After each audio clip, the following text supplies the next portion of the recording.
Praise the lord.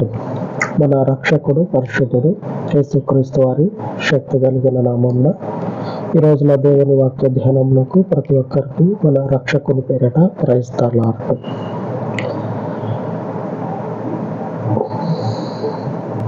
మీకు ఎదురయ్యేటువంటి రోజువారీ జీవితంలో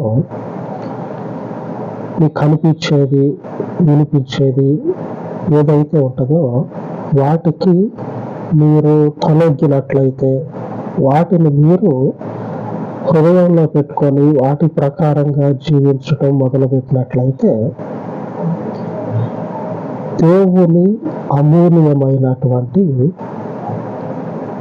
పని ఏదైతే ఉంటుందో ఆ పని మీ జీవితంలో వెనుకబడిపోతుంది. వెనుక పడిపోవటమే కాకుండా ముఖ్యమైనది ఏంటంటే మీరు శాపాలకి, అంటే మీ జీవితంలో ఎదురయ్యేటువంటి శ్రమలకి ఇబ్బందులకి కారణమవటమే కాకుండా మీ జీవితం ఏమవుతుందంటే చేజేతులారా కూల్చుకున్నట్లు అవుతుంది. నిజమే చెప్తా ఉన్నా, దేవుని వాక్యాన్ని బట్టి నిజంగానే చెప్తా ఉన్నా. ఇప్పటి వరకు చెప్పింది ఏదో చెప్పాలి కదా అని కాదు, కానీ నిజమైనటువంటి సంఘటనలు చూసి నేను చెప్తా ఉన్నా. ఆ నిజమైనటువంటి సంఘటనలు ఒకసారి ఆలోచన చేస్తే ఇప్పుడు మనం చదువుకోబోయేటువంటి వాక్యానికి సరిపోతా ఉన్నాయి. లేఖనం ఒకసారి చదువుకుందాం. మత్తయి సువార్త 25వ అధ్యాయము 14వ వచనం. పరలోక రాజ్యము ఒక మనుషుడు దేశాంతరములకు ప్రయాణమై తన దాసులను పిలిచి తన ఆస్తిని వారికి అప్పగించినట్లుండును. మీకు అర్థం కావాలంటే పరలోక రాజ్యం అంటే పరిశుద్ధ గ్రంథం. వాక్యం ఏం చెప్తా ఉంది? తన ఆస్తిని అప్పగించినట్లుండును అని ఉంది. ఆస్తి అంటే మనకు తెలిసి ఏమొస్తుంది? ప్లాట్లు, భూములు, బంగారము, బ్యాంకు బ్యాలెన్సు, ఇది మనకు తెలిసినటువంటి ఆస్తి. పరలోక రాజ్యం అంటే దేవుని పరిశుద్ధ గ్రంథం. దేవుడు ఏం చేస్తా ఉన్నాడంటే అక్కడ బ్రాకెట్లో రాయబడి ఉంది, పరలోక రాజ్యం అని రాయబడి ఉంది. ఒక మనుషుడు దేశాంతరంలోకి ప్రయాణమై తన దాసులను పిలిచి తన ఆస్తిని వారికి అప్పగించినట్లుండదు. అంటే దేవుని రాజ్యాన్ని వారికి అప్పగిస్తా మీరు ఈ రాజ్యాన్ని, అంటే ఆస్తిని, ఈ ఆస్తిని మీరేం చేస్తారంటే లోకంలో మీరు సంపాదించుకోండి. లోకంలో మీరు సంపాదించుకోండి. ఎలాగా? దేవుని జీవవాక్యాన్ని ప్రకటన చేసుకుంటా ఆ వాక్యము ద్వారా వచ్చే మేలుల ద్వారా మీరేమవుతారంటే వృద్ధి చెందండి, అభివృద్ధి చెందండి. దేవుడు పరిశుద్ధ గ్రంథంలో నుంచి ఒక వాక్యాన్ని తీసి మీకు అప్పచెప్తా ఉన్నాడు, అంటే ఒక బాధ్యతను మీకు చెప్తా ఉన్నాడు. ఈ పరిశుద్ధ సువార్త అనగా ఈ పరిచర్యలో ఒక్కొక్కరికి ఒక్కొక్క బాధ్యత అనేది దేవుడు అప్పచెప్పడం జరుగుతుంది. ఒకళ్ళకేమో 5 తలాంతులు, ఒకరికి 2, ఇట్లాగా వారి వారి సామర్థ్యాన్ని బట్టి అని ఉంటుంది. అక్కడ రాయబడినటువంటి మాట వారి వారి సామర్థ్యాన్ని బట్టి దేవుడు వారికి ఆ తలాంతులు ఇవ్వటం అనేది జరిగింది. ఆ తలాంతులను మనం ఏం చేయాలంటే ఈ లోకంలో మనం జీవించే క్రమంలో దేవుని ఈ రాజ్య సువార్తని గైకొనాలి. అప్పుడు ఆ తలాంతు అనేది అభివృద్ధి చెందుతుంది. 1కి 2 అవుతా ఉంటాయి, 1కి 2 అవుతా ఉంటాయి.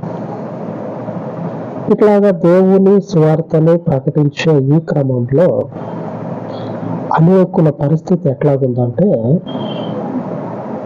చేతిలో దేవుని రాజ్య సువార్తను పట్టుకొని అట్లాగా నడిచే క్రమంలో కళ్ళకి చమకాయిస్తూ ఉంటుంది, ఇరుమిట్లు కొలిపేటట్లుగా కనపడతా ఉంటుంది. అదే కాకుండా మన చెవులకు వినపడేది ఏదైతే ఉంటుందో దానిని అవాయిడ్ చేయాలి.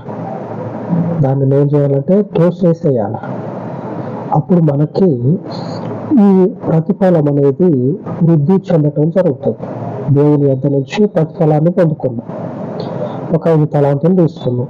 దీనిని మనం వృద్ధి చేసుకోవాలంటే మనకి చక్కెర వేసినట్లు పంచదార వేసి మంచిగా పెట్టారా అనుకోండి, కమ్మగా ఉందని చెప్పడానికి తింటా ఉంటాం.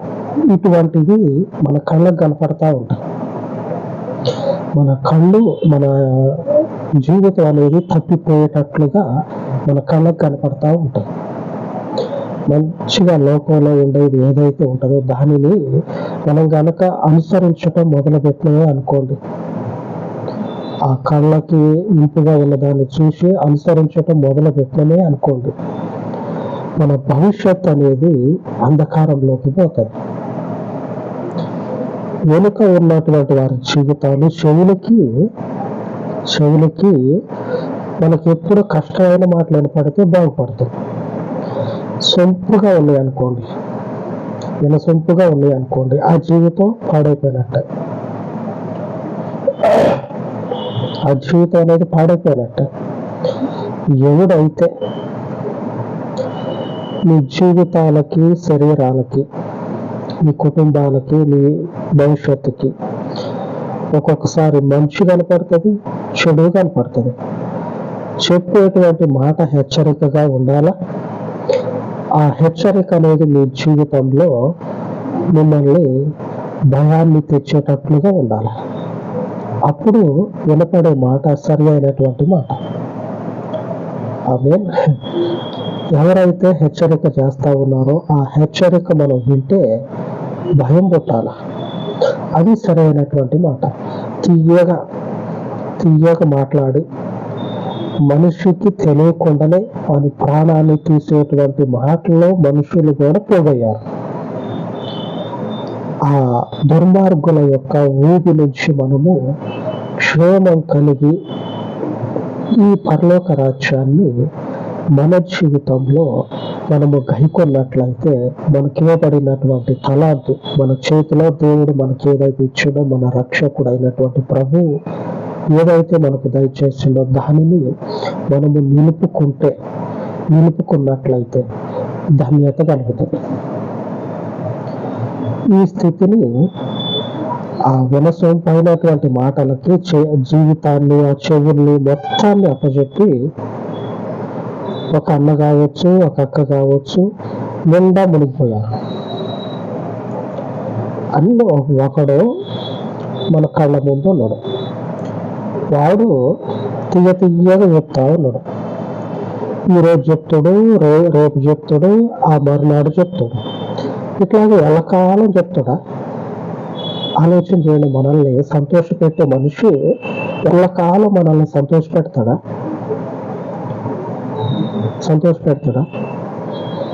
వాని తరం కాదు, వానితోటి కానే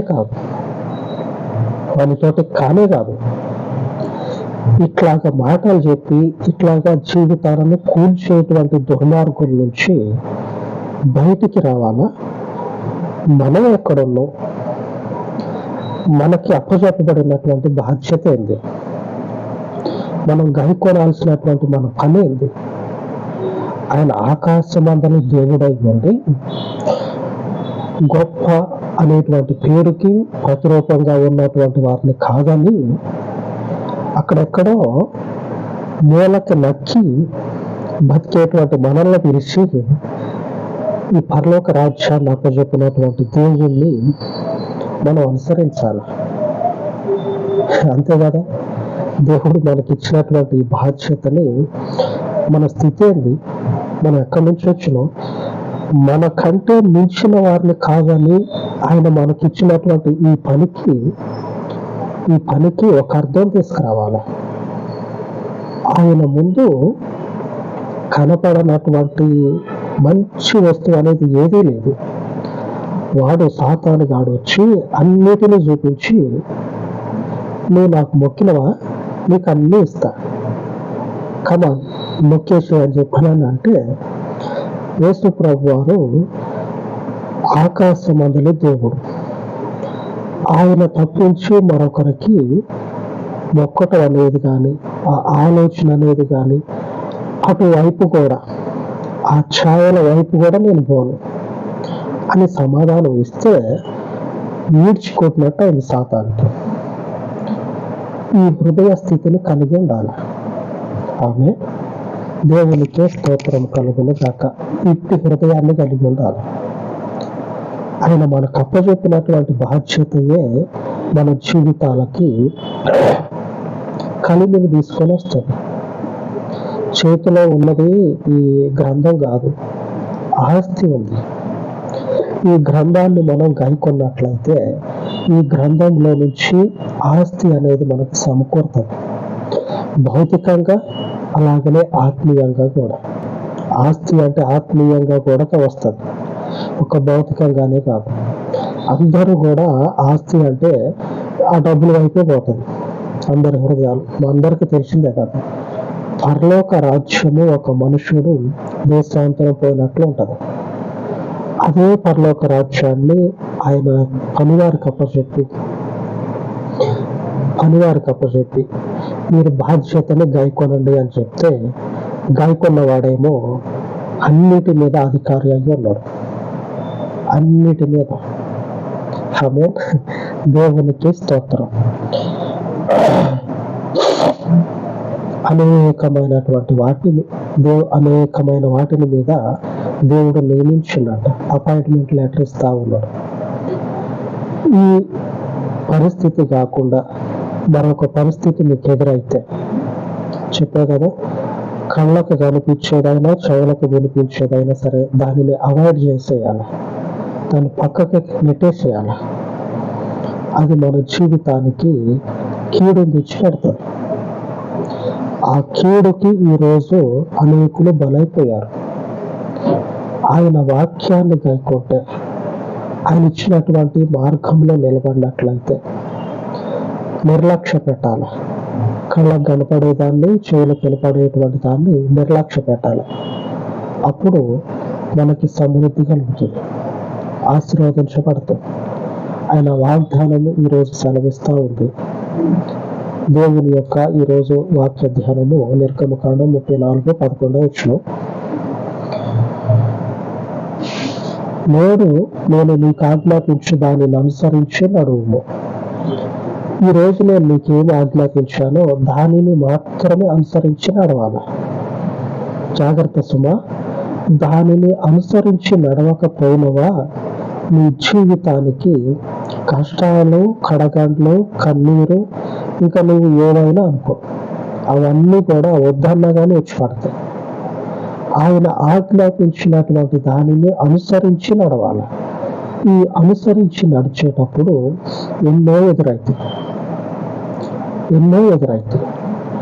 40 సంవత్సరాల కాలంలో ఎదురైనటువంటి వాటిని అన్నిటినీ కూడా తట్టుకొని ఆ వాగ్దాన దేశంలోనికి పోయింది ఇద్దరే మనుషులు, కాలేబు, యెహోషువ. ఇద్దరే మనుషులు ప్రవేశించారు. ఆ దేవుని యొక్క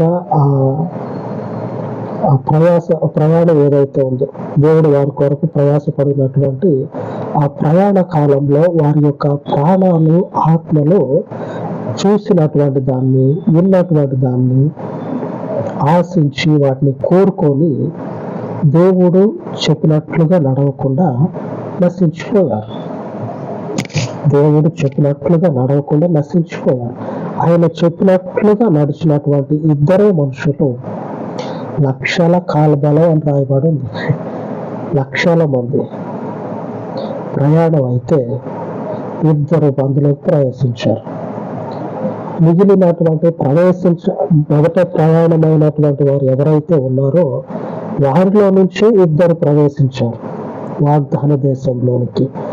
ఆ మొదట ప్రయాణమైనటువంటి వారి యొక్క పిల్లలు ఉన్నారు కదా, ఆ పిల్లలు ఈ వాగ్దాన దేశంలోనికి ప్రవేశించి ఆ పిల్లల తల్లిదండ్రులు ఎవరైతే ఉన్నారో వారు కీడుకి, ఇంకా వారు ఏదైతే లోకంలో ఆశించారో దానికి తెగబడి దేవుని వాగ్దానానికి దూరమైపోయారు.